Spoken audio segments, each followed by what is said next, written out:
Hi, I'm Michelle Cooper, and welcome to my kitchen.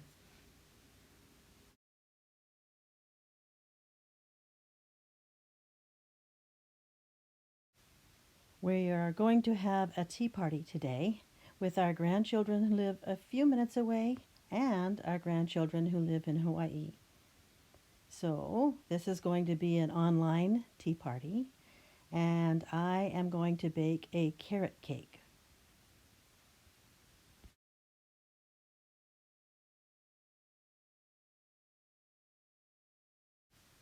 I also have all the ingredients for my Urban Sketchers kit so that I have something to do while I'm waiting for the cake to bake.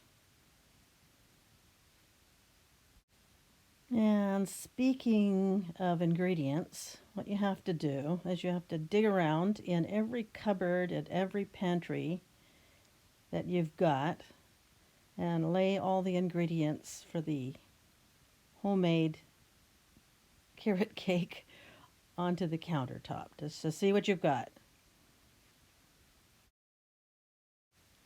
So I'm going to get on with the cooking part, and then I'll get back to you as soon as I'm ready to do a few sketches. So I've got the frosting all made. It's cream cheese frosting, of course. And the cakes are cooling because they're too hot to frost right now. So this is the perfect time for me to do a little sketch in my Stillman Birn Alpha sketchbook. So there's my carrot cake with the beaters and the frosting and the date.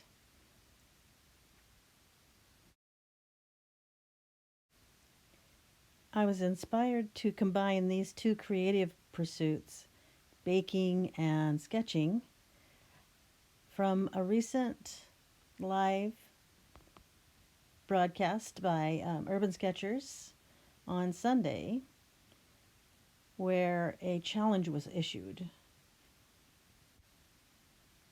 Roisin Cure, an artist and sketcher from Galway, Ireland, challenges us to bake something and then sketch it. My recipe called for this cake to be baked in three 8-inch round pans, but I didn't have that. So I took two 9-inch cake pans and baked the cake in that. Then I cut each of those cakes into half, and I stacked three of them for this one to make a 3-layer carrot cake. And then I took the remaining one half of a cake and stacked it into just 2 layers. But I think it came out fine. The layers on this one particular side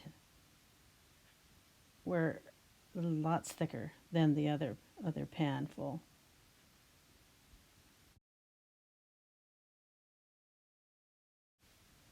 Okay, now it's time to get to what I was really making this video about anyway, about sketching what I baked. So here's my Urban Sketchers Hong Kong pencil case, my Prima Color watercolors, and my water brush in my Stillman Birn Alpha wired sketchbook.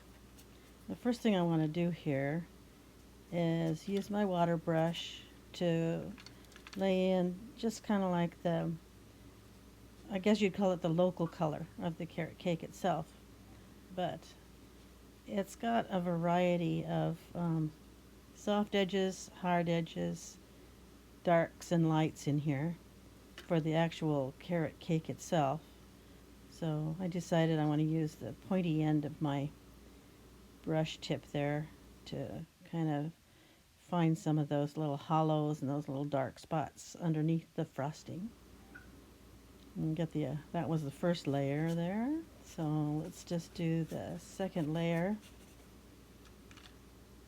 Well, this is just like just impromptu kind of sketch here, so all I want to do is just make it so delicious that you're just hungry. There's paper towel that I want to dab off my brush with to get it clean if I'm going to change colors. And so now I'm going to add this other color here, a kind of orangey color to represent the hand grated carrot that's in the cake here.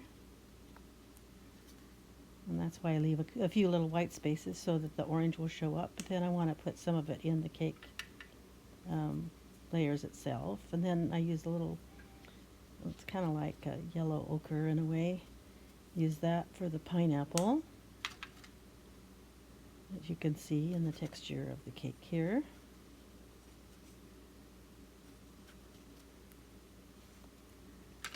Oh, this is like trying to do everything today. I'm holding my camera, maybe an iPhone, with one hand while I'm sketching with the other.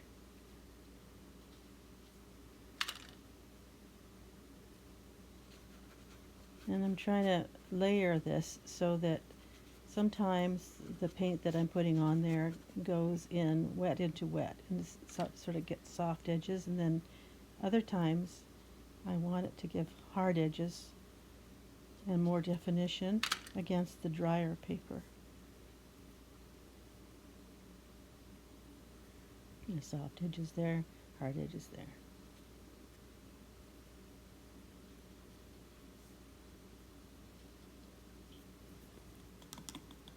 Put a little water container there to rinse out my brush and then dab off on the paper towel if I feel like that there's an awful lot of paint there. Okay, now I want to make a shadow color for the frosting.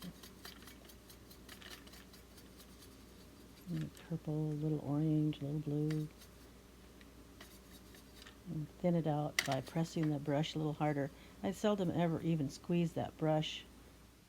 Take a look at those shadows again, along the sides of the three-dimensional sides of the frosting, and then underneath the frosting too. Shadows cast onto the cake itself. Like I was saying though, I don't hardly ever have to squeeze the water to make the water come out, you know, squeeze the barrel here. I don't have to do that to squeeze the excess water out, because just the pressure, how much pressure I use with this brush seems to work just great, and I never end up flooding too much. So if I want thinner washes, then all I have to do is just press it a little harder, and then it'll push more water out through and mix with the paint that's on the tip of the brush. I can get those cast shadows and form shadows on the frosting.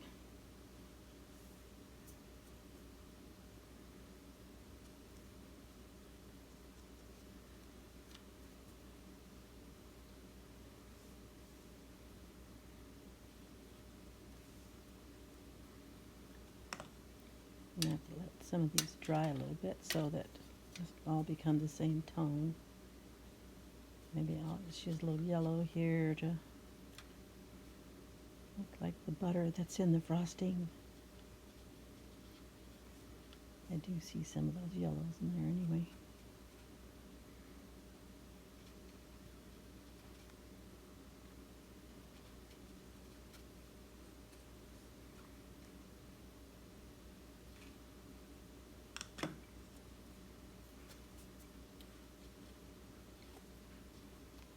Yeah. Let that dry now. Just a little bit, a few darks. Maybe these are pecans now. I had pecans along the edge of the piping that I did. These little blobs. So there's pecans there. And I also have coconut. Shredded coconut in the top as well. And now we got some of these more brownie bits into the sides of the cake here. See how, isn't it nice just to have that contrast there? Well, we've got like 3 or 4 layers of paint on here now. In random areas though. I'd rather do a lot of the drawing with my brush instead of with the pen, so the pen that I use for the preliminary drawing is a very fine-tipped Sharpie pen. It's not a marker, it's an actual pen. But see, once you start painting and getting some various edges with your brush, the pen almost disappears. That's the way I like it for line and wash, in this particular case anyway.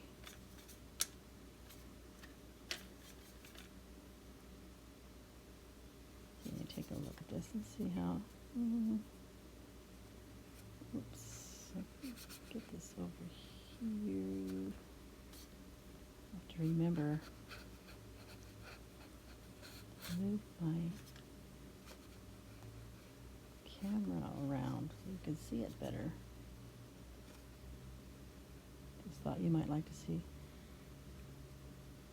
the way that the brush handle holds the water. Okay, there's some cast shadows there. Now, there's the doily on which the cake is resting. I don't want to render this in more detail than the actual cake itself, because the cake is the subject and the doily is secondary. So I'm just making kind of random abstract sort of indications of the pattern on the doily here, and I'll do an initial passage first and then I'll come back and put in some shadow shapes. This is just a little pattern where you can see through the holes, and then I'll put a bit more little variations here too. Don't want to make it look too machine-like.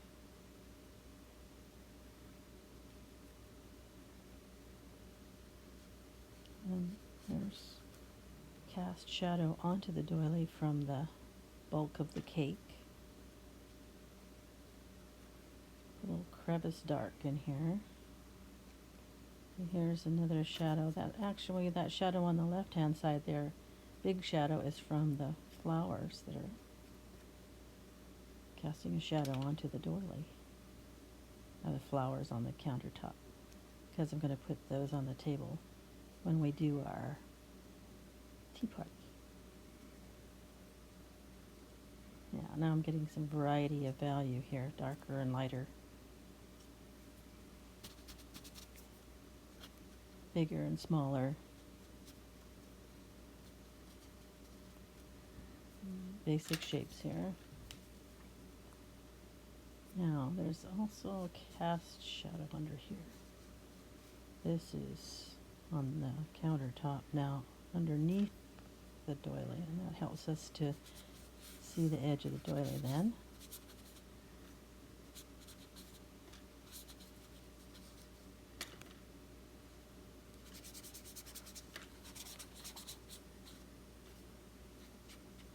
The cake is looking pretty good, isn't it?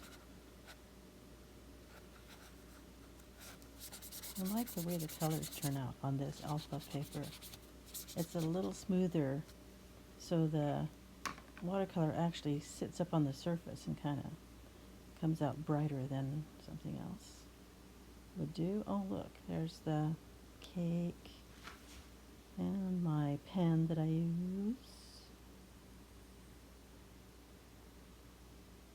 Remember how the cake looked there?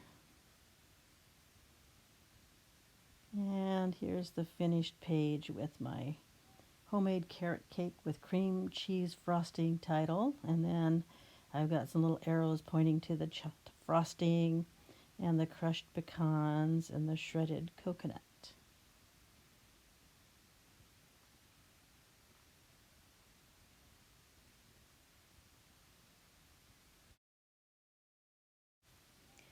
Okay, so it's almost time for our tea party. So I just want to thank you for stopping by and watching my little sketch here. I'm going to sign this and date it, and then later on I'll post it on my Instagram at Michelle Cooper Art, and you can see a still picture of this on Instagram. Okay, so we've wrapped up the cake, we've wrapped up the demonstration, and we've wrapped up the tea party. Ready to send this part of the cake over to our grandchildren's house. We've got a system for dropping off and picking up things while we're exercising our social distancing. And so somebody is going to have this for their dessert tonight. Meanwhile, we have made a few inroads into our part of the cake as well. And I gotta say, it's pretty yummy. Well, thanks again for stopping by, and we will see you next time.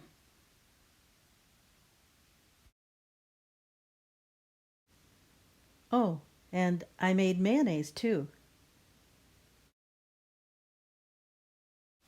Bye for now.